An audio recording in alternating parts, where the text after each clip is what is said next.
তোর সাহস তো কম না, তুই আমাকে ধাক্কা দিয়ে চলে যাচ্ছিস। এই খ্যাতের বাচ্চা খ্যাত, এইদিকে আয়। আমাকে চিনিস? আমি চাইলে তোকে এখন কি করতে পারি?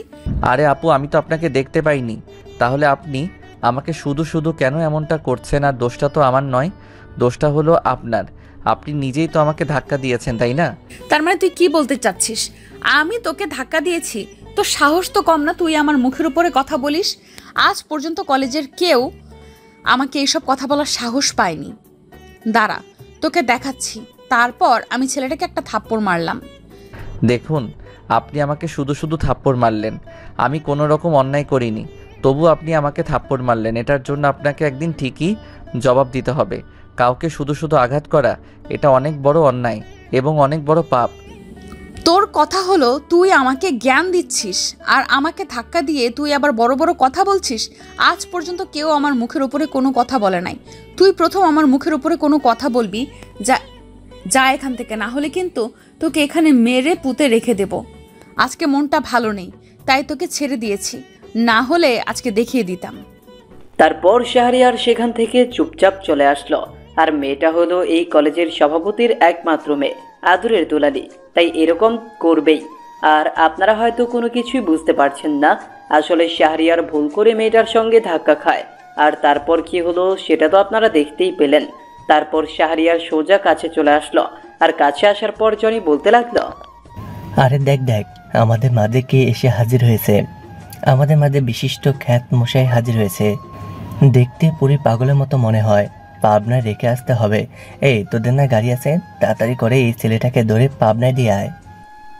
শাহরিয়ার ওদের কোনো কথা বলল না, কারণ এরকম শাহরিয়ারের সঙ্গে প্রতিদিনই করে। তারপর হঠাৎ করেই স্যার চলে আসলো, আর স্যার আসাতে সবাই দাঁড়িয়ে গেল। দাঁড়িয়ে স্যারকে সালাম দিল, আর স্যার তাদেরকে ভালো মন্দ জিজ্ঞেস করে বসতে বলল। আর স্যার ক্লাস করাতে লাগলো। যথারীতি স্যার শাহরিয়ারকে দাঁড় করালো, আর দাঁড় করিয়ে বলতে লাগলো, কি ব্যাপার, তোমাকে না আমি বলেছি যে তুমি এসব কাপড় চোপড় পরে এই ভার্সিটিতে আসবে না, এরপর থেকে ভালো কাপড় চোপড় পরে আসবে, ঠিক আছে? স্যার, আমার ভালো কাপড় চোপড় পরার মতো কোনো সামর্থ্য নেই, তাই স্যার ভালো কাপড় চোপড় পরে আসতে পারবো না ভার্সিটিতে। আপনি এটার জন্য আমাকে ক্ষমা করবেন। তারপর স্যার শাহরিয়ারকে আর কিছু বলল না, আর শাহরিয়ারও বসে পড়ল। তারপর স্যার আবারও ক্লাস করাতে লাগলো, আর এইভাবেই সময়টা পার হয়ে গেল। শাহরিয়ার ক্লাস শেষ করে বের হতে যাবে, তখনই দেখে জনি শাহরিয়ারকে ডাক দিচ্ছে। আর শাহরিয়ার তার কাছে গেল, আর কাছে যেতেই জনি শাহরিয়ারকে থাপ্পড় মেরে বলল, কিরে, তুই কি চোখে দেখতে পারিস না আমি যে এখান দিয়ে যাচ্ছি? আমাকে তো সালাম দেওয়ার কথা ছিল, কিন্তু তুই আমাকে সালাম না দিয়ে চলে যাচ্ছিস। দ্বিতীয়বার যেন এমন ভুল না হয়। তারপর জনি চলে গেল।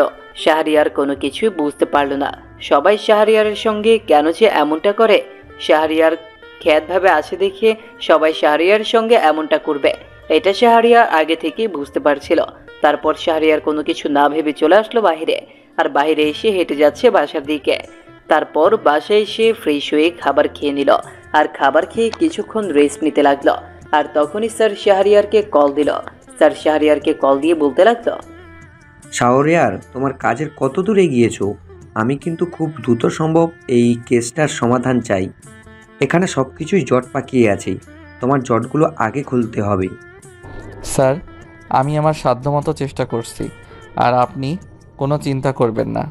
আর স্যার, আমার মনে হচ্ছে যে এই কলেজের প্রিন্সিপাল, ওনাকে আমার অনেকটা সন্দেহ হচ্ছে। আমি যদি প্রমাণ হাতে পাই তাহলে কিন্তু ওনাকে সোজা উপরে পাঠিয়ে দিব। আমি তোমাকে নির্দেশ দিয়ে দিয়েছি যে এই কেসের সঙ্গে যারা যারা জড়িত আছে, এই খুনগুলোর পেছনে যারা যারা আছে, তাদের সবাইকে তুমি জীবিত অথবা মৃত ধরে আনার জন্য। তারপর শাহরিয়ার স্যারের সঙ্গে আরও কিছুক্ষণ কথা বলে কল কেটে দিল, আর কল কেটে দিয়ে শাহরিয়ার রেস্ট নিতে লাগলো। আর এইভাবেই সময়টা পার হয়ে গেল। রাতের বেলা শাহরিয়ার রেডি হয়ে বের হলো কলেজের উদ্দেশ্য এখন কলেজে গিয়ে শাহরিয়ারকে সবটা ঘুরে ঘুরে দেখতে হবে। তারপর শাহরিয়ার চলে আসলো কলেজে, আর কলেজে এসে শাহরিয়ার ভেতরে চলে আসলো। আর ভেতরে এসে শাহরিয়ার এক এক করে সবটা জায়গা ভালো করে দেখতে লাগলো। আর দেখতে দেখতে চলে আসলো শাহরিয়ার প্রিন্সিপালের রুমের সামনে। প্রিন্সিপালের রুমের সামনে এসে শাহরিয়ার কিছুটা শব্দ পেল, আর শব্দটা পেয়ে শাহরিয়ার সতর্ক হয়ে গেল। তারপর শাহরিয়ার এক পা দুপা করে সামনে এগিয়ে যেতে লাগলো। আর এগিয়ে যেতেই শাহরিয়ার ভেতর থেকে একটা মেয়ে আর স্যারের শব্দ শুনতে পারলো। শাহরিয়ার আরো কাছে এগিয়ে যেতে লাগলো। শাহরিয়ার দরজার কাছে চলে আসলো। তারপর দরজার কাছে এসে শাহরিয়ার একটা ফাঁকা দিয়ে দেখতে লাগলো দুজনেই উলঙ্গ অবস্থায় বসে বসে মদ খাচ্ছে আর কথা বলছে। শোন, তুই যে এখন আমাকে যে সুখ দিছিস আমি এটা কোনোদিনই ভুলতে পারবো না। আর তোর পরীক্ষা নিয়ে তোকে চিন্তা করতে হবে না, তোর পরীক্ষার চিন্তা আমি করব। এভাবে রোজ রোজ আমাকে দিয়ে দিবি? স্যার, আপনি এটা কি বলছেন? আমি তো রোজ এখানে আসতে পারবো না। এখানে আসলে হয়তো আমরা ধরা পড়ে যাব। যদি একবার ধরা পড়ে যাই তাহলে কি অবস্থা হবে সেটা একবার ভেবে দেখেছেন? তুই অফারটায় যদি রাজি থাকিস তাহলে তোর জন্য ভালো হবে। তুই এখন থেকে আমার হয়ে কাজ করবি। আমি তোকে যেভাবে বলবো তুই সেভাবে কাজ করবি, কারণ তোর টাকা প্রয়োজন, তাই না? আর তোর রূপ যৌবন সবই আছে। স্যার, আপনি আমার সঙ্গে সময় কাটাতে চেয়েছেন, আমি সময় দিয়েছি। আর আপনি আমার সেই জন্য পরীক্ষার ভালো একটা সার্টিফিকেট দিয়ে দিবেন, তাহলেই হবে। আর এছাড়া আপনার আর কি দরকার আমাকে দিয়ে? শোন, আমার এখানে একটা গোপন জায়গা আছে। এখানে আমি মেয়েদের পাচার করে থাকি। তুই যদি আমাকে প্রতি সপ্তাহে কয়েকটা মেয়ে এনে দিতে পারিস পাচার করার জন্য, তুই ভালো একটা কমিশন পাবি। সেটা তোর লাইফটা সেট হয়ে যাবে। তুই সারা জীবন টাকার উপর শুয়ে থাকতে পারবি। বল, তুই কি আমার উপর রাজি? কিন্তু স্যার, এটা আমি কিভাবে করতে পারি? আমি একটা মেয়ে হয়ে অন্য মেয়েকে কিভাবে নিজের হাতে পাচার করতে সাহায্য করব? এটা অনেক পাপ কাজ, আমি এটা করতে পারবো না স্যার। তুই যদি আমার কথা না শুনিস তাহলে তোর কি অবস্থা হবে সেটা তো তুই খুব ভালো করেই বুঝতে পারছিস। আর এখন থেকে আমি যেভাবে বলবো তুই সেভাবে চলবি, কারণ তুই ছাড়া এই কাজটা কেউ করতে পারবে না। কারণ তোর সঙ্গে হোস্টেলে মেয়েরা সবাই বন্ধু, আর তাছাড়া বাইরেও তোর অনেক বান্ধবী আছে। ঠিক আছে, আমি আপনার কথায় রাজি, কিন্তু একটা কথা, এসব যেন কেউ জানতে না পারে। আপনি যেইভাবে চাইবেন, যখন চাইবেন, আমি সেই সময় আসতে পারবো, কোনো সমস্যা হবে না। কিন্তু একটা বার আমার দিকে চেয়ে দেখবেন, কারণ আমার যদি মান সম্মানটা চলে যায় তাহলে আমি কাউকে মুখ দেখাতে পারবো না। ঠিক আছে, আজকে থেকে তুই আমার পার্সোনাল সিকিউরিটি, বুঝতে পারছস? আর এখন এখানে থাকার দরকার নেই। চল, আমি তোকে আমার গোপন জায়গায় রেখে দিয়ে যাই। তোকে ভোরবেলা হোস্টেলে পাঠিয়ে দেব। কিন্তু আপনি যে কাজটা আমার সাথে করেছেন, এখন আমাকে কেউ বিয়ে করবে বলেন? আমি এখন নিজের ইজ্জতটা পর্যন্ত আপনি নিয়ে নিলেন। তুই যদি চাস তাহলে আমি তোর সঙ্গে সংসার করতে রাজি আছি। আমি তোকে বিয়ে করে অন্য কোথায় রেখে দেব, তুই সেখানে থাকবি, বুঝতে পারছিস? আর নতুন নতুন মেয়ে পেলে আমার কাছে নিয়ে আসবি। আমি চাই সুখ। আপনি এতটা খারাপ? এটা যদি কেউ জানতে পারে তাহলে আপনার মান সম্মান আর থাকবে না, বলে দিলাম। আমি ভাবতে পারিনি আপনি এতটা জঘন্য পরিমাণের, এতটা খারাপ হতে পারেন আপনি। এখনো কোনো কিছু জানিস না। আমি এই কলেজের সব ম্যাডাম আমার পিছনে এনেছি, অনেককে প্রেগনেন্ট বানিয়ে দিয়েছি। তারপর সবাই ভয় পেয়ে চুপিচাপি কলেজ ছেড়ে চলে যায়। আপনি আমার সঙ্গে যা কিছুই করেন না কেন, আমার ব্যাপারে কাউকে জানাবেন না প্লিজ। আমি চাই না অন্য কারোর ভোগের সম্পদ হতে। যেইভাবে বলছেন আমি সেইভাবেই কাজ করতে রাজি আছি। এ তো লক্ষ্মী মেয়ে মতো কথা। এখন শোন, তোর বান্ধবী আছে না হোস্টেলে তোর সঙ্গে থাকে, ওকে পাচার করে দিব, সেটা তুই ব্যবস্থা করে দিবি, বুঝতে পারছিস? এটা হয় না, এটা কখনোই করতে পারবো না আমি, কারণ ও গরিব ঘরের মেয়ে, ওর বাবা মায়ের অনেক স্বপ্ন। প্লিজ আপনি এটা করবেন না। তুই যদি এটা না করিস তাহলে তোকে কি অবস্থা করব সেটা তো বুঝতেই পারছিস। এখানে মেরে রেখে দেব তোকে, বুঝতে পারছিস? তোর ইজ্জতটা সমস্ত কিছু ভিডিও করে ভাইরাল করে দেব। প্লিজ আপনি আর এসব আমাকে বলবেন না, ঠিক আছে? আমি আমার সাধ্যমতো চেষ্টা করব আপনার সাথে কাজ করার, তবুও প্লিজ আপনি আমার মান সম্মানটা নিয়ে এইভাবে খেলবেন না। এ তো লক্ষ্মী মেয়ের মতো কথা। মেয়েটাকে আমার মতো করে ভোগ করতে লাগলাম, আর এভাবে সময়টা পার হয়ে গেল। তারপর সব শেষ করে আমি আমার টেবিলে নিচে একটা ঢাকনা সরালাম, আর ঢাকনা সরাতেই সিঁড়িগুলো বেরিয়ে আসলো। আমি রাফাকে নিয়ে নিচে যেতে লাগলাম। এটা নিচে গোপন আরেকটা দরজা আছে, আর নিচে আরেকটা গোপন রুম আছে। এটা তো আমি জানতাম না। এখানে মনে হয় আপনি এইসব অপকর্ম করেন, তাই না? এদিকে শাহরিয়ার এইসব কথা শুনে অবাক হয়ে গেল, কারণ একজন শিক্ষক তিনি এইসব কাজ করছে। এটা তাদের দেশের শিক্ষকদের জন্য কতটা জঘন্য খারাপ এটা বলে বোঝানো সম্ভব না। শাহরিয়ার তাদের শিক্ষকের শ্রদ্ধা করে, মন থেকে ভালোবাসে, কিন্তু সেই শিক্ষক যদি এইসব কাজ করে তাহলে এই শিক্ষকের জন্য সমস্ত শিক্ষকের বদনাম হয়। শাহরিয়ার তার ফোনটা বের করে ভিডিও অন করলো, আর ভিডিও অন করে শাহরিয়ার দরজাটা খুলল। আর দরজাটা খুলে শাহরিয়ার ওই অফিস রুমে প্রবেশ করলো। আর অফিস রুমে প্রবেশ করে শাহরিয়ার ঢাকনাটা সরালো, নিচে সুড়ঙ্গ দেখতে পেল। তারপর শাহরিয়ার সেই সুড়ঙ্গের মধ্যে শাহরিয়ারের পকেট থেকে একটা ছোট সিসি ক্যামেরা লাগিয়ে দিল। তারপর তাড়াতাড়ি করে সেখান থেকে শাহরিয়ার চলে আসলো। আর সেখান থেকে চলে এসে শাহরিয়ার জঙ্গলে আসলো। আর জঙ্গলে এসে দেখে একটা মেয়ের লাশ পড়ে আছে। শাহরিয়ার মেয়েটার গলায় হাত দিয়ে দেখতে পেল এটা এখনো বেঁচে আছে। তারপর শাহরিয়ার মেয়েটাকে তাড়াতাড়ি করে হাসপাতালে নিয়ে যায়। হাসপাতালে এসে মেয়েটাকে ভর্তি করলো। আর মেয়েটাকে ভর্তি করার পর শাহরিয়ার চলে আসলো বাসায়। আর বাসায় এসে সকল রিপোর্ট তৈরি করতে লাগলো। আর এইসব কাজ করতে করতে কখন যে রাত 3টা বেজে গেল বুঝতেই পারল না। তারপর শাহরিয়ার ঘুমিয়ে গেল। পরদিন সকালবেলা ঘুম থেকে উঠে শাহরিয়ার ফ্রেশ হয়ে নাস্তা বানিয়ে রেডি হয়ে সোজা কলেজে চলে আসতে লাগলো। আর কলেজে আস্তে আস্তে ভাবতে লাগলো এই কলেজে যা হচ্ছে এটা যদি বাইরে একটা লোক জানতে পারতো কি অবস্থা হতো, সেটাই তো কথা। আর প্রিন্সিপাল তোমাকে যে শাহরিয়ার কি করবে সেটা শাহরিয়ার নিজেও জানে না। তোমাকে এমন শাস্তি দিবে যেটা তুমি কখনো কল্পনাও করতে পারবে না। তারপর শাহরিয়ার কলেজে চলে আসলো। আর কলেজে এসে ভেতরে যাবে তখনই শাহরিয়ারকে পেছন থেকে কেউ যেন ডাকতে লাগলো। দেখলো জনি। আর জনি শাহরিয়ারকে দেখে বলতে লাগলো, কিরে, তোকে আমি ডাকছি, তুই শুনতে পাচ্ছিস না? এদিকে আয়, তোকে আমার একটা কাজ করে দিতে হবে। আসলে আমি এটা করতে পারছি না, তুই এই চিঠিটা দিয়ে ওই মেয়েটাকে গিয়ে দিয়ে আয়। আপনি তো এখানে বসেই আছেন, তাহলে আমাকে দিয়ে কেন এসব করাচ্ছেন? আমি এসব পারবো না, আমার ক্লাস আছে, আমি ক্লাসে যাব। তুই যদি এখন এই কাজটা না করিস তাহলে তোকে আমরা এখানে মেরে পুঁতে ফেলবো। আর তোকে মারলে আমার কোনো কিছুই করতে পারবি না। তুই আমার ক্ষমতার সম্পর্কে জানিস না, আমার সম্পর্কে তোর কোনো আইডিয়া নেই। যা, যেটা বলছি সেটা কর। তারপর শাহরিয়ার মুখ বন্ধ করে চিঠিটা নিয়ে নীলিমার কাছে চলে আসলো। আর নীলিমার কাছে সে শাহরিয়ার এই ছেলেটা দিল। আর তখন নীলিমা শাহরিয়ার হাত থেকে চিঠিটা নিয়ে পড়তে লাগলো। আর পরের পর শাহরিয়ারকে ঠাস করে একটা থাপ্পড় মারলো। আর থাপ্পড় মারার পর বলতে লাগলো, কালকে তোকে আমি এতবার করে বললাম যে তুই এইসব করবি না, আর আজকে তুই সাহস করে সোজা আমার জন্য লাভ লেটার লিখে নিয়ে এসেছিস। ফকিন্নির বাচ্চা, একটাবার নিচের দিকে তাকিয়ে আছিস তুই? তোকে পুরো খ্যাত লাগে, তোকে কোনো মেয়ে ভালোবাসবে এটা তুই মনে করিস? আপু, আপনি বিশ্বাস করেন আমি এটা ইচ্ছা করে দেইনি। আমাকে ওই যে জনি ভাই, সে আমাকে এটা দিয়ে বলল যে এই মেয়েটাকে দিয়ে আয়, তার জন্য আমি এটা নিয়ে এসেছি। আমি সত্যি বলছি, আমাকে দিয়ে ওরা জোর করে পাঠিয়েছে। তোদের মতো ছোট লোকদের আমার খুব ভালো করে চেনা আছে, বুঝতে পারছিস? এখন আবার মুখে মুখে কথা বলছিস, যা এখান থেকে ফকিন্নির বাচ্চা। তারপর শাহরিয়ার সেখান থেকে চলে আসলো। আর সেইখান থেকে চলে এসে সোজা ক্লাসে আসলো। আর ক্লাসে এসে শাহরিয়ার চুপচাপ বসে আছে। আর একটু পর সবাই চলে আসলো।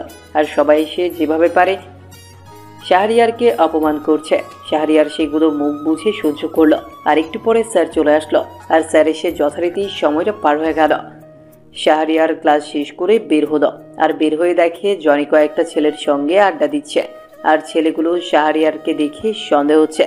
তারপর শাহরিয়ার চুপচাপ সেগুলো না দেখে বের হতে যাবে। আর তখন নীলিমা শাহরিয়ারের সামনে আসলো।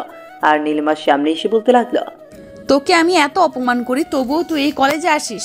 তোর কি লজ্জা শরম বলতে কোনো কিছুই নেই? আসলে আপু, আমার দুনিয়াতে মা ছাড়া আর কেউ নেই, আমার কোনো ক্ষমতাও নেই এসব প্রতিবাদ করার। তার জন্য আমি চুপচাপ এসব সহ্য করি, কারণ আমি তো গরিব, তাই না? আর গরিবদের সব কিছু সহ্য করতে হয়। এই বলে শাহরিয়ার সেখান থেকে চলে আসলো। আর সেখান থেকে চলে এসে শাহরিয়ার সোজা বাসায় আসলো। আর বাসায় আসতেই শাহরিয়ারকে স্যার কল দিল। আর স্যার কল দিতেই শাহরিয়ার কলটা রিসিভ করলো। আর উপাস থেকে স্যার বলতে লাগলো, শাহরিয়ার, এভাবে আর কতদিন চলবে? কালকে একটা মেয়েকে ধর্ষণ কলেজের পেছনে রেখে দিয়েছি, এমনকি তুমি সেটা হাসপাতালে নিয়ে গেছো। এভাবে চলতে থাকবে নাকি? স্যার, আপনি আমার উপর বিশ্বাস রাখেন, আমি খুব তাড়াতাড়ি ওই প্রিন্সিপালের বিরুদ্ধে অ্যাকশন নিতে পারবো। আর আমি চাচ্ছি যে সবাইকে একসঙ্গে ধরার জন্য। আমি প্রিন্সিপালকে তো চাইলে এখনই অ্যারেস্ট করতে পারি, আমার কাছে যথেষ্ট পরিমাণে প্রমাণ আছে। কিন্তু এখন অ্যারেস্ট করলে পরে কিছুদিন পরেই আবার বাহিরে চলে আসবে, তাহলে লাভটা কি হবে? আমি জানি যে ওর বড় একটা চক্র আছে, আমি সেই চক্রটাকে ধরতে চাই। আর কিছু করার নেই স্যার, আমি আমার সাধ্যমতো চেষ্টা করছি। ঠিক আছে, তুমি যেহেতু আমাকে ফোর্সের কথা বলেছিলে, আমি ফোর্স পাঠিয়ে দিয়েছি। তোমার সঙ্গে পরে যোগাযোগ করবে, বুঝতে পারছো? আর তোমার যেভাবে ইচ্ছে তুমি সেভাবে অপারেশন করতে পারো, কোনো সমস্যা নেই। আর যদি কোনো কিছু প্রয়োজন হয় তাহলে আমাকে বলবে, আমি যথাসম্ভব চেষ্টা করব তোমাকে সব কিছু দেওয়ার জন্য। তারপর শাহরিয়ার স্যারের সঙ্গে আরও কিছু কথা বলে কল কেটে দিল। আর কল কেটে দিয়ে শাহরিয়ার তার মতো ল্যাপটপে কাজ করতে লাগলো। আর এইভাবেই সময়টা পার হয়ে গেল। আর বিকেলবেলা শাহরিয়ার রেডি হয়ে বের হলো ছদ্মবেশে। আর ছদ্মবেশে বের হতেই শাহরিয়ার একা একা রাস্তা দিয়ে হাঁটতে লাগলো। আর তখনই শাহরিয়ারের সামনে একটা গাড়ি থামলো। আর গাড়িতে শাহরিয়ার উঠে পড়লো। তারপর গাড়ি থেকে শাহরিয়ারকে জুবাইর বলতে লাগলো, স্যার, আমরা তথ্য পেয়েছি যে আজকে একটা ট্রাক ভর্তি মাদক এই শহরে ঢুকবে। এই মাদকগুলো কোথা থেকে এসেছে সেটা আমরা জানতে পারিনি। এখন কি করব স্যার? ট্রাকটা যদি এই রাস্তা দিয়ে আসে তাহলে আমরা এখান থেকে অ্যাটাক করতে পারি। আর যদি ট্রাকটা সীমান্তবর্তী থেকে আসে তাহলে আমরা এই শহরের শেষ মাথায় জঙ্গল দিয়ে অ্যাটাক করতে পারি। আমাদের জন্য ভালো হবে জঙ্গল দিয়ে অ্যাটাক করার জন্য, বুঝতে পারছো? আর তোমরা 7 জন সবাই যে যার মতো সেট হয়ে যাবে। আমি না বলা পর্যন্ত কোনো কিছু করবে না। আমাদের এখন অপেক্ষা করতে হবে সেই কাঙ্ক্ষিত সময়ের জন্য। জি স্যার, আপনি যেভাবে বলবেন সেভাবেই কাজ করব। আর আপনি এতদিন ধরে আমাদের লিডার আছেন আর সব সময় থাকবেন, কারণ আপনার অপারেশনগুলো সত্যি সাকসেসফুল হয়। আমরা অনেকজনের সঙ্গে কাজ করেছি, কিন্তু আপনার মতো লিডার আমরা পাইনি। আপনি সত্যি জিনিয়াস স্যার। আমরা 7 জন সিদ্ধান্ত নিয়েছি যে আমরা এখন থেকে অন্য কারোর সঙ্গে কাজ করতে পারবো না। আমরা স্যারকে অ্যাপ্লিকেশন দিয়েছি, আমরা এখন থেকে আপনার সঙ্গে কাজ করব। আমাদের সবসময় মনে রাখতে হবে যে আমরা পুলিশ অফিসার। আমরা যে যার দায়িত্ব পালন করে যাব সবাই এখানে বন্ধুর মতো, ঠিক আছে? এখানে এত ফর্মালিটি করার কোনো দরকার নেই। আমরা সবাই দেশের জন্য কাজ করছি, মানুষের জন্য কাজ করছি। আর এতে যদি আমাদের মৃত্যু হয় তবু আমরা সেটা সাদরে গ্রহণ করে নিব, বুঝতে পারছো? আর জুনিয়র অফিসারদের সাথে ভালো ব্যবহার, এটা সিনিয়র অফিসারের একটা দায়িত্ব বলতে পারো। কারণ সিনিয়ররা যদি জুনিয়রদেরকে বুঝিয়ে না দেয়, তাদের সঙ্গে খারাপ ব্যবহার করে, তাদের ভালোটা না বুঝে, তাহলে ওরা কি করে কাজ করতে পারবে? ওরা কি করে অপারেশন করতে পারবে? জি স্যার, আপনি সত্যি কথা বলেছেন। স্যার, এই যে দেখেন, একটা মেয়েকে কেউ যেন তুলে নিয়ে যাচ্ছে। মেয়েরা কি আমার চেনা চেনা লাগছে? ও হ্যাঁ, এটা তো রফিক চৌধুরীর একমাত্র মেয়ে। আরে জুবাইর, এটা হলো আমার কলেজের সভাপতির মেয়ে, নাম নীলিমা। তাড়াতাড়ি গাড়িটাকে ফলো করো। আর এটা শুধু মেয়ে নয়, এটা হলো তোমাদের ভাবি। ও, তার মানে এটাই আমাদের ভাবি, যার কথা আপনি সব সময় মনে করেন একা একা। তা ভাবি তো কিন্তু আসলে অনেক সুন্দরী। কি বলিস তোরা? আচ্ছা ড্রাইভার, তাড়াতাড়ি গাড়ি চালাও। তারপর ড্রাইভার তাড়াতাড়ি করে ওদেরকে ফলো করতে লাগলো। আর ওদেরকে ফলো করতে করতে বেশ একটা নিরিবিলি জায়গায় চলে আসলো। তারপর গাড়িটাকে আটকে শাহরিয়ার এবং সবাই নামলো। আর নেমে সবাইকে গুলি করতে লাগলো। যথারীতি গুলি কাউকে মারলো না, কিন্তু ওদেরকে ভয় দেখাতে লাগলো। আর ওরা ভয়ে গাড়ি থামিয়ে দৌড়ে পালিয়ে যেতে লাগলো। আর শাহরিয়ার সবাইকে বলল ধরার জন্য। তারপর শাহরিয়ার নীলিমাকে নামিয়ে জুবাইরকে বলল গাড়িতে তুলে দেওয়ার জন্য। নীলিমা শাহরিয়ারের দিকে এক ধ্যানে তাকিয়ে আছে। কি ব্যাপার ম্যাম, আপনি এভাবে ওনার দিকে তাকিয়ে আছেন কেন?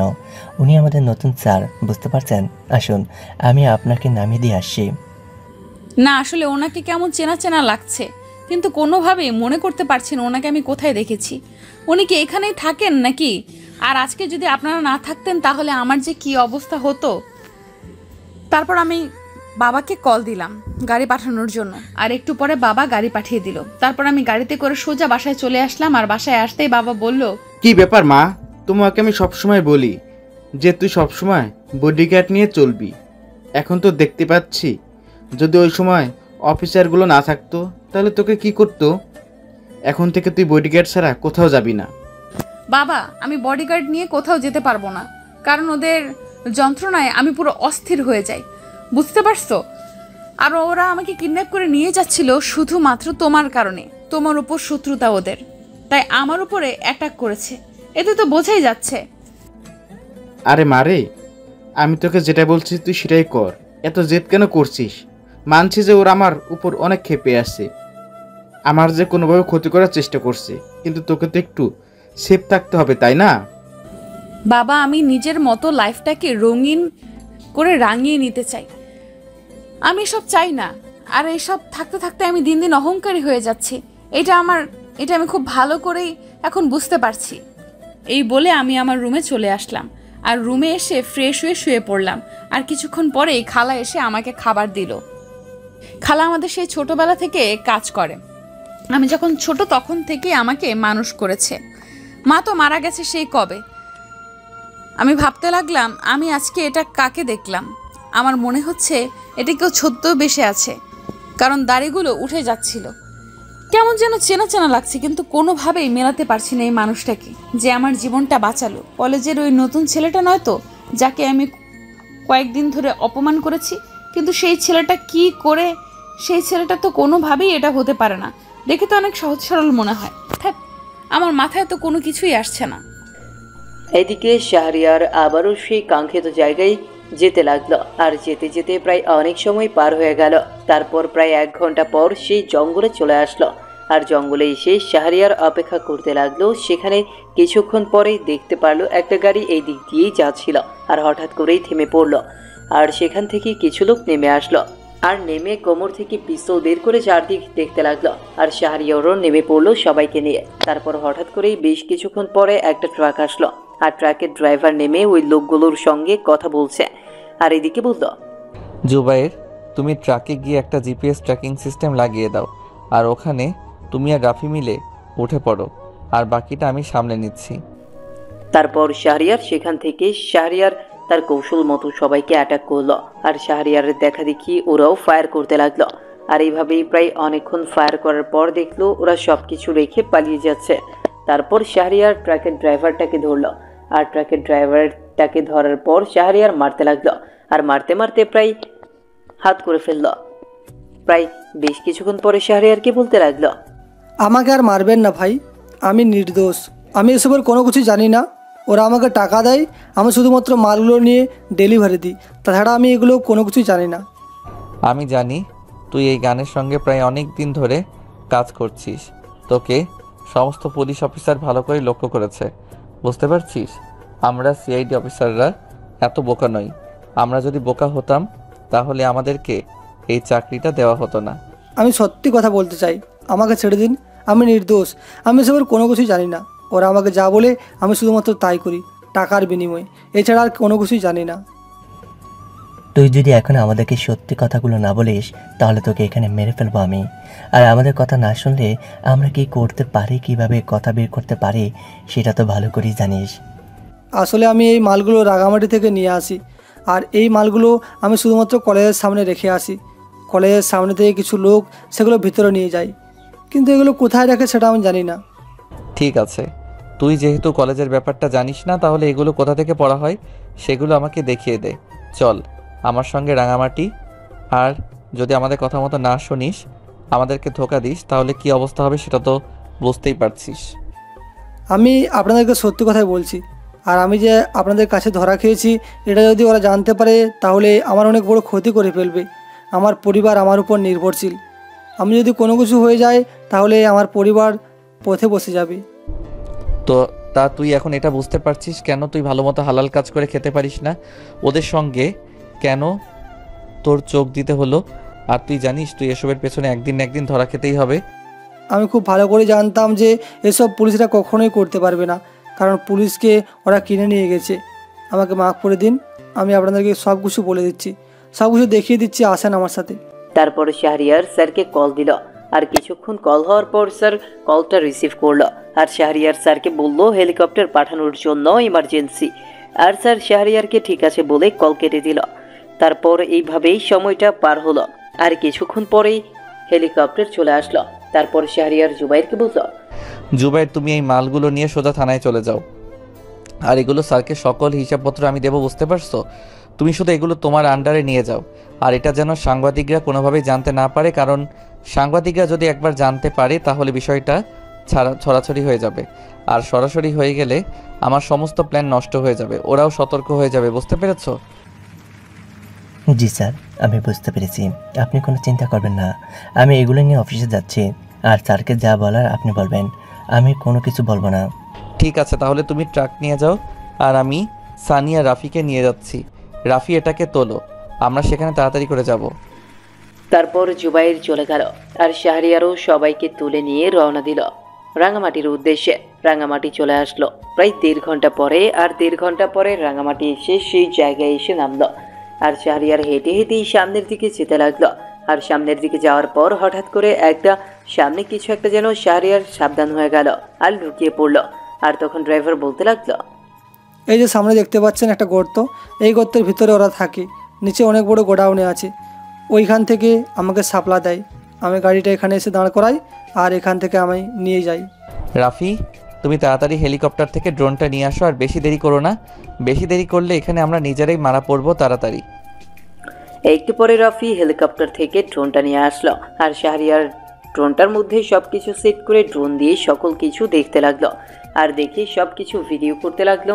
আর ভিডিও করে শাহরিয়ার সোজা এসে এই ভিডিওটা রেকর্ড করে আবারও চলে আসলো আর রাফিকে বলল, যতদিন পর্যন্ত আমার এই কেসটা সলভ না হচ্ছে ততদিন পর্যন্ত এটাকে আমাদের কাছে রেখে দিও, বুঝতে পারছো? আর এটা আরও কিছু জানে, আমার মনে হচ্ছে আমি বাসায় গেল। তারপর সেখান থেকে চলে আসলো হেলিকপ্টারে করে নিজের শহরে। আর শাহরিয়ার বাসায় চলে আসলো আর ওদেরকে পাঠিয়ে দিল বাসায়। বাসায় এসে শাহরিয়ার যথারীতি রিপোর্ট তৈরি করতে লাগলো। আর তখনই স্যার কল দিল। শাহরিয়ার স্যারকে বলতে লাগলো, স্যার, আমরা প্রায় 1 ট্রাক ভর্তি গাঁজা পেয়েছি। এইটা প্রতিটা জেলায় জেলায় যাওয়ার কথা ছিল, সেটা আমরা আটকাতে পেরেছি। এখন কথা হচ্ছে স্যার, আমি সেই রাঙামাটি গিয়ে ওই গোডাউনের সকল ভিডিও করেছি, আশপাশের কিভাবে পজিশন নেওয়া যাবে সেটা আমি করে নিয়ে এসেছি। এখন বাকিটা আপনার ইচ্ছা। তাহলে একটা জিনিস শিওর যে প্রিন্সিপাল দেশের বিভিন্ন স্থানে এই মাদক দ্রব্যগুলো পাঠিয়ে দেয়, তাই তো? এবং প্রিন্সিপালের হয়ে আরও অনেকজন কাজ করে।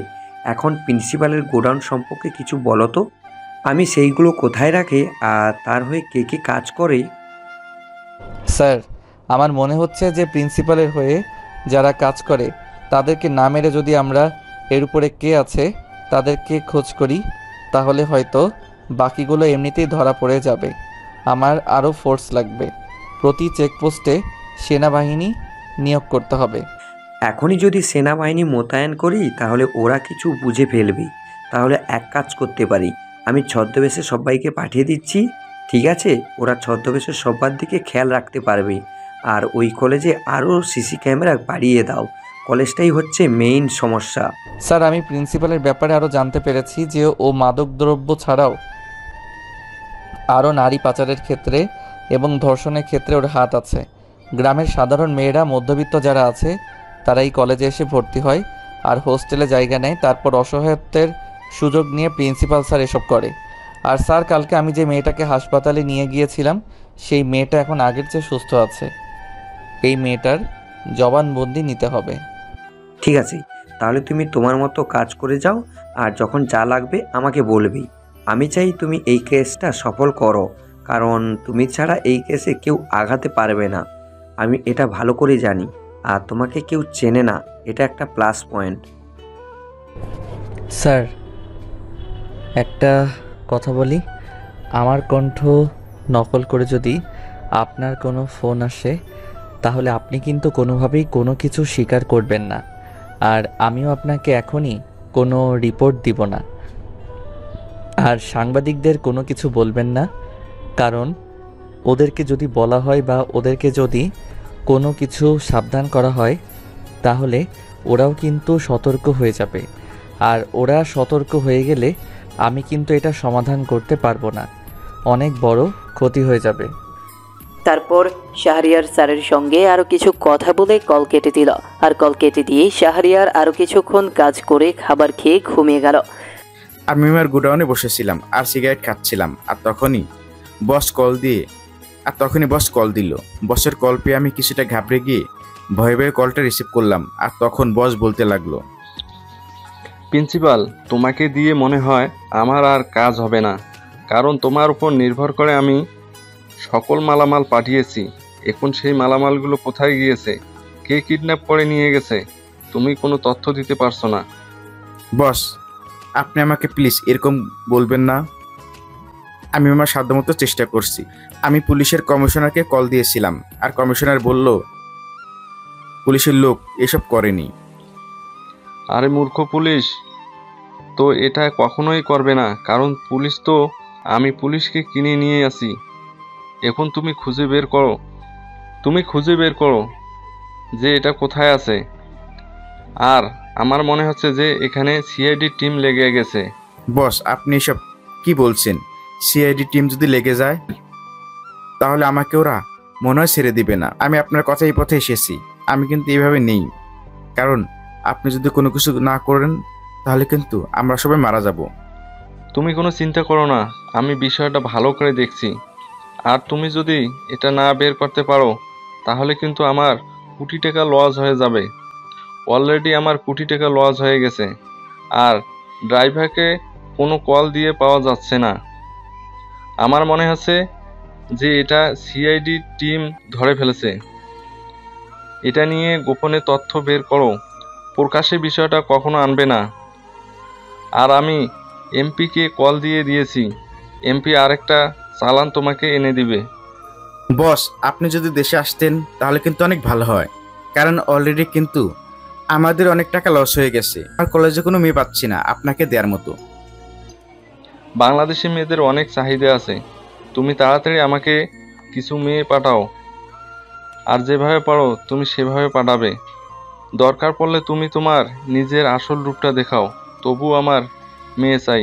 আর এমপি তোমার সঙ্গে কথা বলবে। ঠিক আছে বস, আপনি কোনো চিন্তা করবেন না। আমি কাল পরশুর মধ্যে একটা চালান দিচ্ছি আপনাকে। কিন্তু বস, বর্ডার পার করতে অনেক কষ্ট হচ্ছে, কারণ ওরা অনেক টাকা চাইছে। আপনি যদি একটু কথা বলে দিতেন তাহলে ভালো হয়। এটা নিয়ে তোমাদের চিন্তা করতে হবে না, এটা আমি সকল কিছুর ব্যবস্থা করে ফেলছি। আর এমপি তো এখানে আছেই, এমপি বর্ডার পর্যন্ত নিয়ে যাবে।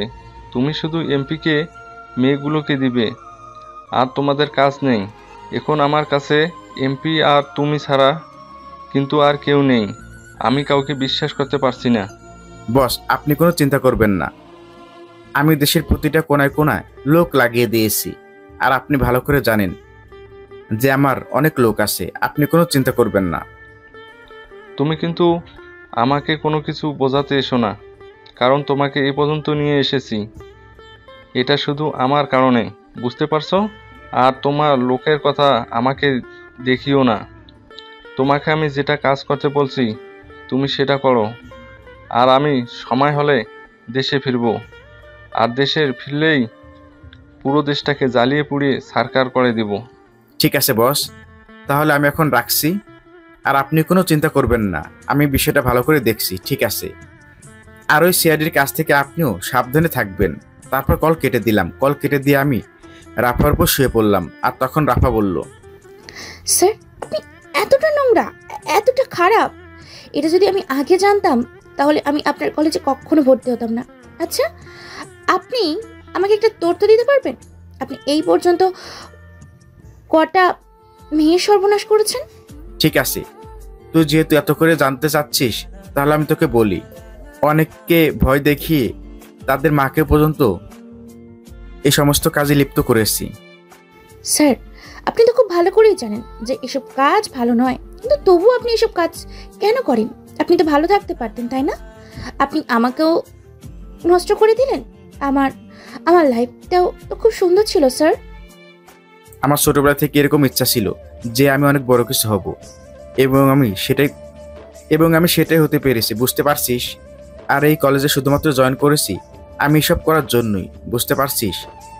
এখন এত কথা বলবি না। কালকে তুই ওই হোস্টেল থেকে 2টা মেয়ে এনে দিবি, আমি ওদেরকে পাঠিয়ে দেব। এখন তুই যা। আমি কোনো কথা না বলে কাপড় চোপড় নিয়ে সোজা হোস্টেলে চলে আসলাম। আমার জীবনটা এমনটা খারাপ হয়ে যাবে আমি কখনোই ভাবতে পারিনি। যে বিশ্বাসের জন্য আমি স্যারের কাছে গিয়েছিলাম, এখন স্যার আমার পুরোটাই শেষ করে দিল। আমি এখন বাসির মুখ দেখাবো কি করে সেটাই চিন্তা করছি। আমার লাইফটা কতটা সুন্দর ছিল। আমি বিছানায় বসে কান্না করতে লাগলাম। আর কত অপকর্ম করব, কেউ কি নেই আমাকে বাঁচানোর জন্য? আমি তেমন কাউকে বলতেও পারছি না। যদি বলি তাহলে আমাকে ওরা মেরে ফেলবে। জানি না আমার এখন কি করা উচিত, আমার কিচ্ছু মাথায় আসছে না। এদিকে শাহরিয়ার সকালবেলা ঘুম থেকে উঠে ফ্রেশ হয়ে নিল, আর ফ্রেশ হয়ে তাড়াতাড়ি করে নাস্তা করে শাহরিয়ার কলেজে চলে আসলো। আর কলেজে এসে শাহরিয়ার চুপচাপ বসে আছে, আর তখনই কোথা থেকে যেন নীলিমা এসে শাহরিয়ারের পাশে বসে বলতে লাগলো, কিরে, তোকে যে আমি কালকে দেখলাম তুই একটা পথশিশুকে খাবার খাওয়াচ্ছিস। আচ্ছা, তোর কাছে টাকা নেই, তাহলে তুই কেন খাওয়ালি বলতো? আপনি এসব কি সব প্রশ্ন করছেন আমার কাছে? আর এটা তো একটা স্বাভাবিক একটা বিষয়।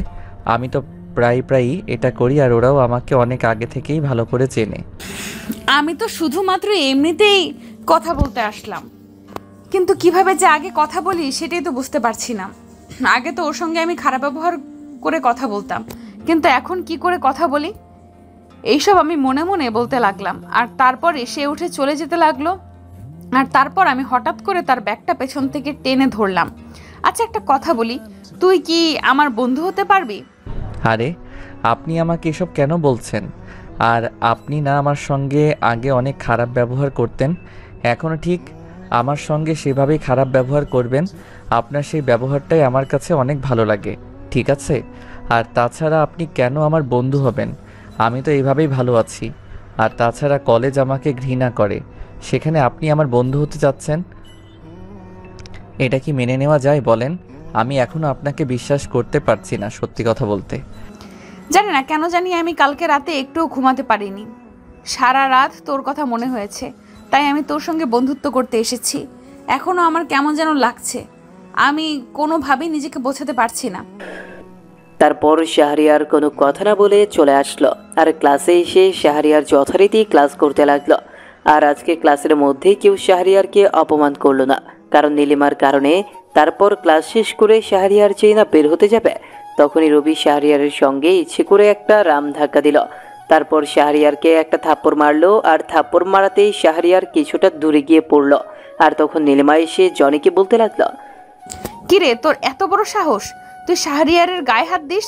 আর কখনো তুই যদি ওর গায়ে হাত দিয়েছিস তাহলে কিন্তু তোকে এই কলেজ থেকে বের করে দিব। তুই কিন্তু আমাকে ভালো করে চিনিস আমি কি করতে পারি আর না পারি। নেক্সট টাইম তুই ওর সঙ্গে কোনো ঝামেলা করবি না, তাহলে কিন্তু তোর জন্য অনেক খারাপ হবে। তুই যেটা আশা করতে পারিসনি এটা আমার জেনে কোনো লাভ নেই। এখন থেকে আমি যেটা বলবো তুই সেটাই করবি। তুই ওর সঙ্গে কোনো প্রকার কোনো ঝামেলা করবি না।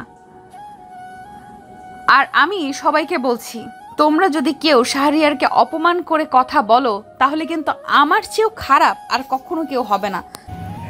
তুই সামান্য একজন খ্যাতের জন্য আমার সাথে এরকম ব্যবহার করছিস? আমি না তোর খুব ভালো বন্ধু, তবুও তুই আমার সঙ্গে এমন করে কথা বলছিস? তোর কাছ থেকে আমি এটা আশা করতে পারিনি, সত্যি। তারপর শাহরিয়ার সেখানে আর কোনো কথা না বলে চলে আসলো, আর শাহরিয়ার তার মতো করেই হেঁটে যাচ্ছে। আর তখনই দেখলো একটা পথশিশু শাহরিয়ার দিকে এগিয়ে আসছে। এটাকে সে ভালো করে চেনে, আর ওকেও ভালো করে চেনে। অনেকদিন ধরেই শাহরিয়ারের সঙ্গে পরিচয়, আর শাহরিয়ারের কাছে এসে বলতে লাগলো, ভাইয়া, আমি আজ দুদিন ধরে আপনাকে খুঁজে যাচ্ছি, কিন্তু কোথাও আপনাকে খুঁজে পাচ্ছি না। আজকে আমি আপনাকে খুঁজে পেয়েছি ভাইয়া। আমার মা অনেক অসুস্থ, আমি দুদিন ধরে কোনো ফুল বিক্রি করতে পারছি না, তার জন্য মায়ের জন্য কোনো ওষুধ নিতে পারছি না। আমার পেছন থেকে বলতে লাগলো, তোমার টাকা আমি দিব, চলো। তোমার মায়ের সকল চিকিৎসার খরচ আমি দিব, চলো আমার সঙ্গে তুমি। আর শাহরিয়ার, তুমি বাসায় চলে যাও, তোমার সঙ্গে আমি পরে কথা বলবো। আর তোমার ফোন নাম্বারটা আমার কাছে দিয়ে যাও। তোমার ফোন নাম্বারটা নেওয়ার জন্য আমি অনেক ট্রাই করেছি। তারপর নীলিমা এক প্রকার শাহরিয়ারের কাছ থেকে জোর করে এই নাম্বারটা নিয়ে গেল, আর শাহরিয়ার কোনো কিছু বলতে পারলো না। আর শাহরিয়ারও চলে আসলো বাসায়। বাসায় এসে শাহরিয়ার ফ্রেশ হয়ে খাবার খেয়ে নিল, আর খাবার খেয়ে যথারীতি শাহরিয়ার ল্যাপটপে কাজ করতে লাগলো। আর তখনই আননোন নাম্বার থেকে একটা কল আসলো, আর শাহরিয়ার কলটা রিসিভ করলো। আর উপাস থেকে নীলিমা বলতে লাগলো, কি ব্যাপার, আমি তোমাকে এতগুলো মেসেজ দিলাম কিন্তু তুমি আমার কোনো মেসেজেরই রিপ্লাই দিচ্ছ না। শেষ পর্যন্ত আমাকে কল দিতে হলো, আর সামনে তো বাবা ছিল, তার জন্য আমি মেসেজ করছিলাম। আপনি হঠাৎ করে এমন কেন করছেন? আমি তো কোনো কিছুই বুঝতে পারছি না। আমি তো বলেছি যে আপনার সঙ্গে আমার কখনোই এটা যায় না, তবু আপনি কি আমার কথা বুঝতে পারছেন না? তুমি আজকে বিকালে পার্কে চলে আসবে, তোমার সঙ্গে আমার বেশ কিছু কথা আছে, বিকাল 4টার দিকে, ঠিক আছে? এখন আমি রাখলাম, নদীর পাড়ের গাছের নিচে। এই বলে নীলিমা কল কেটে দিল। তারপর শাহরিয়ার পুরো আবলের মতো ভাবতে লাগলো বুঝলো না নীলিমা হঠাৎ করে শাহরিয়ারকে এইসব কেন করছে। আর মানুষটা একদিন আগেও শাহরিয়ারের সঙ্গে এতটা খারাপ ব্যবহার করতো, আর হঠাৎ করে এই মেয়েটার কি হলো? শাহরিয়ারের সঙ্গে এত ভালো করে ব্যবহার করছে, শাহরিয়ারের বন্ধু হতে চাচ্ছে, আর এমন কি কথা আছে যেটার জন্য শাহরিয়ারকে দেখা করতে বলছে। তারপর শাহরিয়ার এইসব ভাবতে লাগলো, আর এইসব ভাবতে ভাবতেই বেশ অনেকটা সময় পার হয়ে গেল। তারপর বিকেল 4টার দিকে শাহরিয়ার সেই খ্যাতের মতো রেডি হয়ে পার্কে চলে আসলো। পার্কে এসে দেখে মানুষটা শাড়ি পরে দাঁড়িয়ে আছে আর শাহরিয়ারের জন্য অপেক্ষা করছে। শাহরিয়ার কাছে চলে আসলো। কাছে এসে শাহরিয়ার চুপচাপ বসলো আর বেশ কিছুটা দূরত্ব বজায় রাখলো। তখন সেও দাঁড়ানো অবস্থা থেকে শাহরিয়ারের পাশে বসলো। তারপর শাহরিয়ারকে বলতে লাগলো, আমি তোমাকে একটা গল্প বলতে চাই, তুমি আমার একটা গল্প শুনবে প্লিজ? না করো না, শোনো। আমি যখন ইন্টার প্রথম বর্ষে পড়ি তখন একটা ছেলেকে আমি দূর থেকে দেখতাম, কখনো সামনাসামনি কথা বলিনি, দূর থেকে দেখতাম আর ভালো লাগতো। কারণ আমিও ছেলেটার সঙ্গে দেখা করতে পারতাম না, কারণ তখন বাবার বডিগার্ড সাথে ছিল, আমাকে কারোর সঙ্গে কথা বলতে দিত না। আর ছেলেটা সকাল 9টা 10-এ কলেজে যেত আর আমি গাড়ি নিয়ে অন্য কলেজে যেতাম। তবে গাড়ি দিয়ে আমি অনেক দূরে, কলেজ ছিল তো তার জন্য একটু সময় লাগতো। আর আমি ছেলেটাকে সব সময় দেখতাম বন্ধু বান্ধবের সঙ্গে আড্ডা দিয়ে কথা বলতে বলতে যেত, কেন জানি না ভালো লাগতো, কিন্তু চেহারাটা কখনোই স্পষ্ট দেখতে পাইনি। তারপর এইভাবে বেশ কয়েকটা দিন পার হয়ে যায়, আর একদিন দেখি সে এইখানেই আড্ডা দিয়েছে। তারপর একদিন আমি তাকে খুব ভালো করে লক্ষ্য করলাম, আর যেটুকু ভেবেছিলাম সেইটুকুই। তারপর এভাবে ইন্টার প্রথম বর্ষটা কেটে যায়। আমার কখনো সাহস হয়ে ওঠেনি যে বাবার গাড়ি থেকে নেমে আমি ছেলেটার সাথে কথা বলি। তারপর একদিন হঠাৎ করে বাবা আমাকে বলে যে এই শহরে থাকা যাবে না, আমাকে নিয়ে অন্য শহরে যাবে, এইখানে নাকি তার বিজনেসের প্রবলেম হচ্ছে। তারপর কোনো কিছু না ভেবেই সেই দিনই আমরা অন্য কোথাও চলে আসি। আর সেই দিনের পর থেকে আমি ছেলেটাকে আর কখনো দেখতে পারতাম না। ছেলেটার কয়েকটা লুকিয়ে পিক তুলেছিলাম, যদি স্পর্শ না হয় কিন্তু দেখতাম না। দেখো তো তুমি ওই ছেলেটাকে চিনো কিনা। তারপর আমি পিক দেখালাম, আর পিকটা দেখাতে এসে আমার দিকে অবাক হয়ে তাকিয়ে রইল।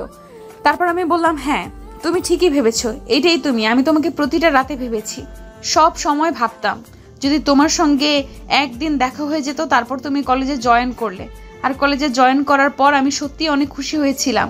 সেদিন রাতে আমি একটুও ঘুমাইনি, কিন্তু তোমার সঙ্গে একটু ফাজলামি করার খুব ইচ্ছা ছিল, কারণ এতদিন আমি কষ্ট পেয়েছি, তার জন্য আমি তোমার সঙ্গে অনেক খারাপ ব্যবহার করি। কিন্তু যাই কিছু করি না কেন, আমার তো খারাপ লাগে, তাই না? তুমি আমাকে চিনেও না চেনার ভান করছো, এটা সত্যি অদ্ভুত লাগছে আমার কাছে। একটা মেয়ে কি করে এতটা ভালোবাসতে পারে? কিন্তু আমি যে তোমাকে ভালোবাসতে পারবো না, আমি যে অন্য কাউকে ভালোবাসি। আমার কেন যেন বিশ্বাস হচ্ছে না যে তুমি অন্য কাউকে ভালোবাসো। আমি এটা বিশ্বাস করতে পারছি না। আর তুমি এভাবে ছদ্মবেশে কেন আছো? তুমি তো এভাবে কখনো থাকতে না। আমি কেন এখানে ছদ্মবেশে আছি এটা আমি তোমাকে এখন বলতে পারবো না, তবে এটা ঠিক যে তোমার মতো একটা মেয়ে আমাকে ভালোবাসে। এটা আমি সত্যি বিশ্বাস করতে পারছি না, কারণ তোমার মতো করে মনে হয় না কোনো মেয়ে আমাকে এভাবে ভালোবাসবে।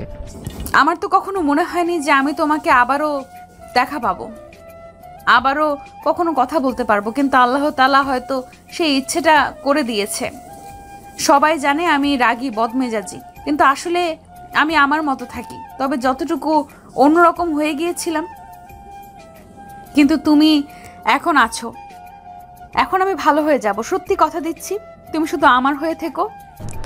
যদি তুমি জানো যে আমি এমন একটা লোক যার 2 সেকেন্ড বেঁচে থাকার কোনো ভরসা নেই, আমাকে যে কোনো সময় যে কোনো দিক দিয়ে অ্যাটাক করতে পারে, যদি আমি মারা যাই তাহলে কি করবে তুমি? তোমার সঙ্গে যদি আমার দেখা না হতো তাহলে আমি মনটাকে একটা দিয়ে বোঝাতে পারতাম যে হয়তো আমার ভাগ্যে নেই, তাই তোমার সঙ্গে আমার দেখা হয়নি। কিন্তু এখন তোমার সঙ্গে এতটা সময় পার করার পর, কথা বলার পর, এখন যদি তুমি আমার কাছ থেকে হারিয়ে যাও তাহলে হয়তো আমি বাঁচতে পারবো না। আমার মৃত্যু ছাড়া আর কোনো পথ নেই। তারপর এইভাবেই শাহরিয়ার নীলিমার সঙ্গে অনেক কথা বলতে লাগলো, আর এইভাবেই সময়টা পার হয়ে গেল। তারপর শাহরিয়ার সন্ধ্যাবেলায় দুজনেই রিক্সা করে আসছে। তখন নীলিমাকে তার বাসার সামনে নামিয়ে দিয়ে শাহরিয়ারও চলে আসলো বাসায়। আর বাসায় এসে ফ্রেশ হয়ে নাস্তা করে নীলিমার সঙ্গে কথা বলতে লাগলো। আর এদিকে শাহরিয়ার তার ল্যাপটপে কাজ করতে লাগলো। আর তখনই জুবাইর কল দিল। আর জুবাইর কল দেওয়ার পর শাহরিয়ারকে বলতে লাগলো, স্যার, আমি এইমাত্র খবর পেয়েছি যে কালকে রাতে 11টায় এই জায়গায় মেয়েগুলোকে পাচার করা হবে। আবার এখানে নতুন চালানো এসেছে, আর এখানে এমপি নিজে এটা করছে। জুবাইর, আমি নিজেই তোমাকে কল দিতে চাচ্ছিলাম। শোনো, আমি তোমাকে বিভিন্ন জায়গায় ফোর্স পাঠাতে বলেছিলাম। এসব গ্যাংয়ের মধ্যে যারা কাজ করে তাদের বড় মাথাগুলোকে মেরে ফেলবে আর সবগুলোকে হাজতে নিবে, বুঝতে পারছো? তাহলেই মেইন যে মাথাটা আছে সে ঠিকই দেশে ফিরে আসবে। ঠিক আছে স্যার, আমি এখনই সবাইকে পাঠানোর ব্যবস্থা করছি, আর আপনি কোনো চিন্তা করবেন না। আমি সব কিছুর রিপোর্ট আমি আপনাকে সঠিক সময় পাঠিয়ে দেব। তারপর শাহরিয়ার কল কেটে দিল। আর কল কেটে দেওয়ার পর শাহরিয়ার আবারও নীলিমার সঙ্গে কথা বলতে লাগলো। আর নীলিমার সঙ্গে কথা বলতে বলতে বেশ অনেকটা সময় পার হয়ে গেল। আর শাহরিয়ারও ঘুমিয়ে গেল। পরদিন সকালবেলা ঘুম থেকে উঠে শাহরিয়ার ফ্রেশ হয়ে কলেজে চলে আসলো। আর কলেজে এসে নীলিমা ওরও একসাথে বসে গল্প করছিল। তখনই সবাই শাহরিয়ার দিকে তাকিয়ে আছে। তখনই দেখলো প্রিন্সিপাল স্যার এদিক দিয়ে যাচ্ছে। তারা দুজনে দেখে সালাম দিল। উনি শাহরিয়ারকে দেখে ভ্রু কুঁচকে তাকালো। শাহরিয়ার মাথা নিচু করে ফেললো। তারপর স্যার কি যেন ভেবে চলে গেল। স্যার কি বুঝে ফেললো নাকি? শাহরিয়ার তো মনে হয় না স্যার এত কিছু বুঝে ফেলবে। তারপর শাহরিয়ার আবারও নীলিমার সঙ্গে গল্প করতে লাগলো। আর নীলিমা তখন বলতে লাগলো, আচ্ছা, তুমি না আমাকে বলেছিলে যে তোমার মা ছাড়া আর কেউ নেই, কিন্তু তুমি আন্টির সঙ্গে আমাকে দেখা করিয়ে দিচ্ছ না কেন? চলো আজকে আন্টির সঙ্গে দেখা করব, কথা বলবো। আর না হলে তুমি কল দাও, আমি কথা বলি। নীলিমা, আসলে আমার মা কথা বলতে পারে না। একটা অ্যাক্সিডেন্টে আমার মার কণ্ঠ নিস্তব্ধ হয়ে গেছে। আমার মা সব কিছুই বুঝতে পারে, শুধুমাত্র কথা বলতে পারে না। এটা আজ থেকে 2 বছর আগে হয়েছে। এখন এইভাবেই আছে, মাঝে মধ্যে ভিডিও কলে ইশারায় কথা বলি। ও আচ্ছা, সরি, আসলে আমি বুঝতে পারিনি, প্লিজ ক্ষমা করে দিও। আচ্ছা চলো কাছে যাই। আচ্ছা, তুমি কিন্তু আমাকে একটা বিষয় বললে না। সব কিছুই তো বললে, তুমি এখানে ছদ্মবেশে কেন আছো? বললো না সময় হলে এটা বুঝতে পারবে। চলো এখন ক্লাসে যাই। তারপর আমিও ক্লাসে চলে আসলাম। আর ক্লাসে এসে ক্লাস করতে লাগলো। তারপর স্যার হঠাৎ করে বলল কলেজে নাকি অনুষ্ঠান হবে 26শে মার্চ উপলক্ষে, আর সেখানে সবার থাকাটা বাধ্যতামূলক।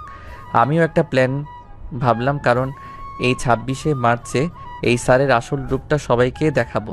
এর আগে আমাকে সকল প্রস্তুতি নিতে হবে। তারপর এসব ভাবতেই সময়টা কেটে যায়। আমি ক্লাস থেকে বেরিয়ে সোজা প্রিন্সিপালের রুমে চলে গেলাম। প্রিন্সিপালের রুমে এসে আমি যথারীতি স্যারকে সালাম দিয়ে দরজাটা লক করে দিলাম। তখন প্রিন্সিপাল আমাকে বলতে লাগলো, কি ব্যাপার, তুই আমার রুমে এসেছিস? আমি না তোকে বলেছি তুই আমার যখন তখন রুমে আসবি না? তবুও কেন এসেছিস? তোকে সময় হলে আমি নিজেই ডাকবো। আমার একটা কথা আছে, আমি নীলিমাকে আমার বিছানায় নিয়ে যেতে চাই, আর নীলিমাকে বিছানায় নিয়ে গিয়ে নীলিমাকে পাচার করে দিতে চাই। এখন আপনি কি বলেন? এটা কখনোই সম্ভব না, কারণ রফিক সাহেব নিজে তাদের সঙ্গে কাজ করে। রফিক সাহেব যদি জানতে পারে তাহলে কিন্তু অনেক বড় সমস্যা হতে পারে, কারণ তিনি নিজে এমপি। তাহলে চলেন দুজনে মিলেই শেষ করে দিই। তাহলে তো হয় এমপি সাহেব তো জানতেও পারবে না যে তারা এটা করেছি। এ বিষয়ে তারা ভুলভাল বুঝিয়ে দেব। রফিক, তোর যদি কোনো সমস্যা না থাকে তাহলে তুই চেষ্টা করে দেখতে পারিস। আমি এটা কখনোই পারবো না। যদি এটা পারিস তাহলে আমাকে বলবি। ঠিক আছে, আজকে রাতে একটা চালান তো এমপি সাহেব তাদেরকে বলেছে দিবে, তাহলে তো ভালোই হবে, তাই না? এই চালানটা যদি দিতে পারে তাহলে তাদের কোটি টাকা লাভ হয়ে যাবে। হ্যাঁ, আজকে রাতে 11টায় সকল লোকজন নিয়ে সেখানে রেডি থাকবি। আমি সময় সুযোগ বুঝে সেখানে আসবো, বুঝতে পারছিস? আর এমন সেফটি দিবি যেন সিআইডি টিম এর চেয়ে বেশি কিছু যদি আসে তারা যেন কোনো কিছু করতে না পারে, বুঝতে পারছিস? আর কাজটা খুব দ্রুত করবি। ঠিক আছে, তাহলে আমি এখন গেলাম। আর আজকে একটাকে আমাকে পাঠিয়ে দিয়েন। আর মিথিলাকে আমারও পছন্দ হয়েছে, মিথিলাকে আমাকে পাঠিয়ে দিয়েন। তুই দিন দিন কতটা খারাপ হয়ে যাচ্ছিস সেটা বুঝতে পারছি না। সময় হলে তুই আমার গোপন জায়গায় চলে যাস, বুঝতে পারছিস? আর যদি কোনো কালে যদি কখনো ধরা পড়ে যাই তাহলে এটা প্রকাশ করবি না। তারপর আমি চলে আসলাম। আর আমি পকেট থেকে আমার ড্রাগসের প্যাকেটটা রনিকে দিলাম। রনি সেটা নিয়ে আমাকে কিছু টাকা দিল আর চলে গেল। এইদিকে শাহরিয়ার নীলিমার সঙ্গে হেঁটে হেঁটে বাসায় ফিরছিল। আর তখন নীলিমা বলল, এই যে দেখো, ফুচকা খাবো, প্লিজ না করো না। আমার অনেক দিনের ইচ্ছে ফুচকা খাবো তোমাকে নিয়ে, কিন্তু সেটা পূরণ হচ্ছে না। এই মামা ফুচকা দিয়েন, অনেক বেশি ঝাল করে। এসব খাওয়া যে ভালো নয়, তুমি কেন খাবে শুধু শুধু? আর এই এত দূর থেকে তুমি এই ফুচকার অর্ডার দিচ্ছ? সত্যি তোমাদের মেয়েদের যে ফুচকা দেখলে কি হয় সেটাই তো বুঝতে পারি না। আর এত ঝাল খেলে অবস্থা কিন্তু তোমার খারাপ হবে বলে দিলাম। প্লিজ না করো না, আমি কিন্তু ফুচকা খাবো এবং তুমিও খাবে, আর অনেক ঝাল দিয়ে খাবো। ঝাল ছাড়া মজা লাগে না, বুঝতে পারছো? তুমি তো ঝাল খেতে পারো না, তাই বিয়ের পর না হয় তোমাকে ঝাল খাওয়ানো শিখাবো। তারপর আর কি করার, তারপর নীলিমার সঙ্গে গিয়ে ফুচকা খেতে লাগলো। আর দুইটা ফুচকা খেতে শাহরিয়ারের কান দিয়ে মনে হয় ধোয়া বের হচ্ছে। আর নীলিমার দিকে তাকিয়ে দেখে নীলিমার কোনো রকমই মনে হচ্ছে না। শাহরিয়ারের ঠোঁট লাল হয়ে আছে। আর তখন নীলিমা শাহরিয়ারকে দুষ্টামি করে বলল, কি ব্যাপার মহারাজ, আপনার দেখি অবস্থা খারাপ, তা মিষ্টি দিতে হবে নাকি আপনাকে? আমি তো মিষ্টি দেওয়ার জন্যই বসে আছি। থাক, আমার মিষ্টির দরকার নেই, আমি এভাবেই ভালো আছি।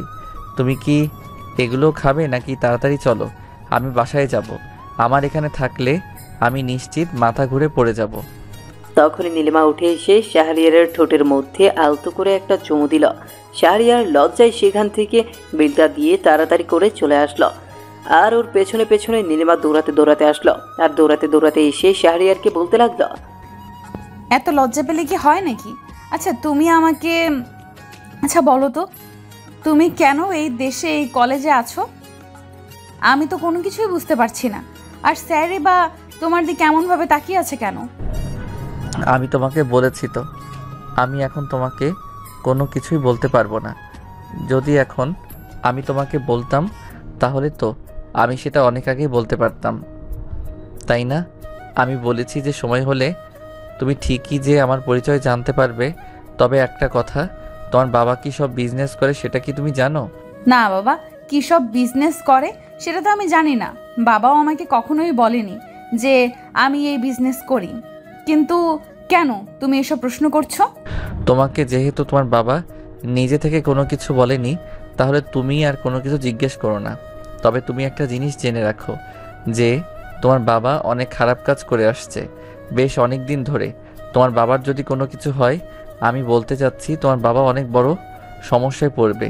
যদি সব কিছু আদালতের কাছে স্বীকার করে তাহলে তো ভালো, আর বেশি স্বীকার না করে তাহলে এমনকি ফাঁসিও হতে পারে। এটা শোনার পর প্রতিটা মেয়ের কাছে কতটা খারাপ লাগবে সেটা আমি জানি, এবং তুমিও বুঝতে পারছো যে আমার কতটা খারাপ লাগছে। কিন্তু আমার বাবা যদি আইন লঙ্ঘন করে থাকে, আমার বাবা যদি কোনো খারাপ কাজ করে থাকে, তাহলে আইন তো সবার জন্যই সমান, তাই না? তো আমি চাই যে আইন তার মতো শাস্তি দেখ। কিন্তু আমি তো ওনার মেয়ে, তার জন্য একটু কষ্ট লাগবেই, কারণ এতদিন আমাকে বাবাই সব করেছে। সেই ছোটবেলায় মা মারা গিয়েছে, তারপর থেকে বাবা আমাকে কোনো অভাব বুঝতে দেয়নি। ঠিক আছে, তুমি আমার বাসায় চলো, আজকে তুমি আমার পরিচয় জানতে পারবে। তারপর আমি নীলিমাকে নিয়ে আমার ফ্ল্যাটে চলে আসব। আর আমার ফ্ল্যাটে এসে নীলিমা অবাক হয়ে তাকিয়ে আছে। আর আমি আমার ল্যাপটপটা অন করে নীলিমাকে দেখাতে লাগলাম। আর নীলিমা কোনো কথা বলতে পারছে না। আর কিছুক্ষণ নীলিমা কান্না করলো। আর আমি নীলিমাকে কফি বানিয়ে এনে দিলাম। আর তখন নীলিমা বলতে লাগলো, তুমি একজন সিআইডি অফিসার, তোমার উপর যে দায়িত্ব দেওয়া হয়েছে তুমি সেটাই পালন করবে। এছাড়া আমার আর কোনো কিছু বলার নেই। আর আমার বাবা যেরকম অপকর্ম করছে সেটা আমার এখন নিজেরই ঘৃণা হচ্ছে, কারণ আমার মতো একটা মেয়ে থাকতে উনি আমার বয়সী মেয়েদেরকে যে বিদেশে পাচার করছে, এটা কতটা নিম্নর একটা কাজ এটা তো আমি বুঝতে পারছি। তাছাড়া মাদকদ্রব্য এইসবের পেছনেও আমার বাবার হাত আছে। আমার বাবার বিরুদ্ধে যে সকল প্রমাণ জোগাড় করা হয়েছে এগুলো আসলেই সত্যি। তোমার দায়িত্ব তুমি পালন করে যাবে। এটা নিয়ে আমি কোনোদিন তোমার সঙ্গে কথা বলবো না। ঠিক, আমি এমনটাই তোমার কাছ থেকে শুনতে চেয়েছিলাম। তুমি আমার ভালোবাসা পাওয়ার যোগ্য, কারণ তুমি যদি আমাকে অন্য কিছু বলতে তাহলে আমি তোমাকে কখনো ভালোবাসতাম না। তোমার এই কথাটা শোনার পর তোমার প্রতি আমার শ্রদ্ধাবোধ বেড়ে গেছে, এটা একদম 100% বুঝতে পারছো। আর আমি যে সিআইডি অফিসার এটা তুমি কলেজে কখনোই প্রকাশ করবে না। ঠিক আছে, আমি না হয় প্রকাশ করব না, কিন্তু তোমার যদি কোনো বিপদ হয় তখন কি করবে? ওরা কি তোমাকে ছেড়ে দেবে ভেবেছো? ওরা যদি তোমার একটাবার জানতে পারে তাহলে কিন্তু তোমাকে মেরে ফেলবে, কারণ ওদের হাত কিন্তু অনেক শক্তিশালী। তারপর শাহরিয়ার নীলিমাকে আলতো করে জড়িয়ে ধরে নীলিমার কপালে আলতো করে একটা চুমু দিল আর নীলিমাকে বলল, তুমি যদি আমার পাশে থাকো তাহলে আমি সব কিছু সহ্য করতে পারবো, বুঝতে পেরেছো? আর তোমাকে আমি একটা জায়গায় পাঠিয়ে দিয়েছি, না হলে তুমি এখানে থাকলে তোমাকে ওরা কিডন্যাপ করে নিয়ে যেতে পারে। আমি তোমাকে আমার মায়ের কাছে পাঠিয়ে দিচ্ছি। আমার মা কিন্তু কথা না বলতে পারলেও সব কিছু ঠিক আছে, অনেক মজার মানুষ।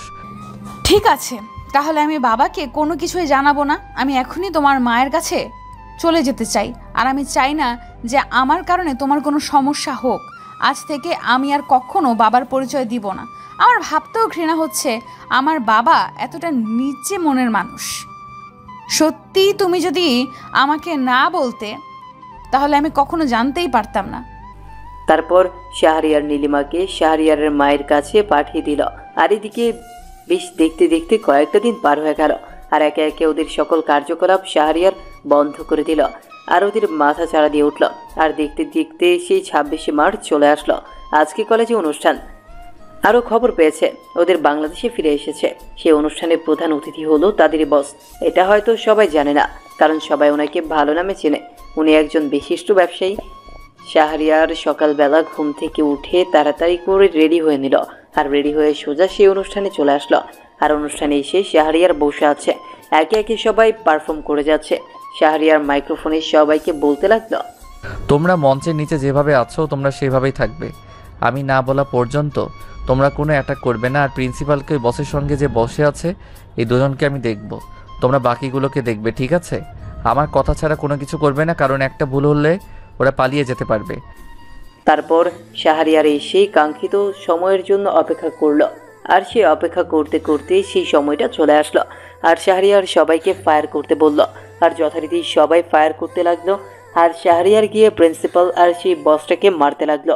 ওরাও শাহরিয়ারকে মারতে লাগলো। সবাই যে যার মতো ছোটাছুটি করতে লাগলো। শাহরিয়ার সবাইকে কলেজের গেট বন্ধ করে দেওয়ার জন্য যেন কেউ বের হতে না পারে। তারপর শাহরিয়ার ফায়ার করতে করতে প্রিন্সিপালের পায়ে গুলি করলো, আর সঙ্গে সঙ্গে প্রিন্সিপাল পড়ে গেল। আর যথারীতি শাহরিয়ার কোমর থেকে হ্যান্ডকাপ বের করে অ্যারেস্ট করলো। তারপর শাহরিয়ার জুবাইরকে বলল সবাইকে একসঙ্গে মাঠে আনার জন্য। আর শাহরিয়ার স্টেজে উঠল। শাহরিয়ারের সঙ্গে ওর টিম আছে। ও বলতে লাগলো, আপনারা শান্ত হন, তারা সিআইডি থেকে এসেছি। ওনারা ছদ্মবেশে দেশের মধ্যে নারী পাচার, মাদকদ্রব্য এসব নানা অপকর্মে লিপ্ত ছিল। এতদিন মুখোশ পড়েছিল, আজকে তারা সেগুলোকে ধরতে পেরেছে। আর তাদের এই অপারেশনের পেছনে বিশেষ অবদান হচ্ছে বাংলাদেশ সেনাবাহিনী। আপনাদেরকে সত্যিই আমার অন্তরের অন্তঃস্থল থেকে ধন্যবাদ জানাচ্ছি। তারপর সবাই হাত তালি দিতে লাগলো। আর শাহরিয়ার সবাইকে নিয়ে চলে আসলো। আর শাহরিয়ার ও স্যারেরা অনেক সংবর্ধনা দিতে লাগলো। তারপর এইসব করতে করতেই একটা দিন পার হয়ে গেল। আর শাহরিয়ারও ছুটি নিয়ে সরাসরি বাড়িতে চলে আসলো। আর বাড়িতে এসে দেখে মায়ের সঙ্গে নীলিমা বেশ বন্ধুত্বপূর্ণ সম্পর্ক গড়ে তুলেছে। তারপর যথারীতি তাদের বিয়েটা হয়ে গেল। আর বিয়েটা হয়ে গেল বেশ পারিবারিকভাবে। আর এখন শাহরিয়ার দাঁড়িয়ে আছে বাসর ঘরের সামনে। তারপর কোনো কিছু না বলে শাহরিয়ার বাসর ঘরে প্রবেশ করলো। আর গিয়ে দেখে মানুষটা ঘুমটা দিয়ে বসে আছে। শাহরিয়ার যেতেই শাহরিয়ারকে সালাম করলো, আর শাহরিয়ার বুকে জড়িয়ে ধরলো। আর তখন নীলিমা বলতে লাগলো, আমার বাবার হয়তো ফাঁসি হবে, কিন্তু সেটা আমার কোনো দুঃখ নেই। ওনার সাজা উনি পেয়েছে। তোমার কাছে শুধু আমি একটাই চাইবো, তুমি ছাড়া আমার জীবনে আর কেউ নেই। আমার জীবনে কোনো লক্ষ্য নেই। আমি সব সময় তোমার সাথে থাকতে চাই।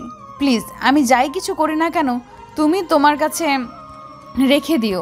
যদি কখনো আমি ভুল করি তাহলে আমাকে শাসন করো, কিন্তু কখনো ভালোবাসাটা আমার কাছ থেকে কেড়ে নিও না। না, তোমার কাছ থেকে কখনোই আমি ভালোবাসাটা কেড়ে নিব না। তোমাকে সব সময় আমি আমার বুকের মাঝে আগলে রাখবো। তা এখন কি আপনাকে নিয়ে অন্য জগতে যাওয়া যায়? আমি কি অন্য জায়গাতে যাওয়ার জন্য না করেছি নাকি?